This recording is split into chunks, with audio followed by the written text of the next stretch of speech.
Hello guys. അപ്പോൾ കളങ്കാവൽ നല്ല response കിട്ടി, നല്ല രീതിക്ക് മുന്നോട്ട് തന്നെ പോയിക്കൊണ്ടിരിക്കുകയാണ്.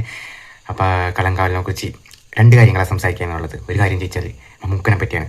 മമ്മൂക്ക ഈ ക്യാരക്ടർ സെലക്ട് ചെയ്ത് ഭയങ്കര വ്യത്യസ്തനായി, ബാക്കിയുള്ളവരിൽ നിന്ന് ഭയങ്കരമായിട്ട് വ്യത്യസ്തനായി. ഇതാണ് ഒരു അഭിനേതാക്കൾക്ക് വേണ്ടത്. തൻ്റെ ഇമേജ് പോകുന്നോ തൻ്റെ എല്ലാവരും പോകുന്നു പേടിച്ചിരുന്നിട്ട് കാര്യമില്ല. ഇങ്ങനത്തെ ക്യാരക്ടർ സെലക്ട് ചെയ്യണം, എന്നിട്ട് ഇതിലൂടെ തന്നെ കയ്യടികൾ നേടണം. അതാണ് നടൻ.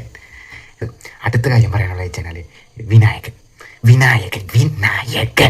വിനായകൻ പണ്ടാമൽ നീരത് പറഞ്ഞൊരു കാര്യമുണ്ട്. വിനായകനെ പോലത്തെ ഒരു നടനാണ് ഇനി നമ്മുടെ മലയാള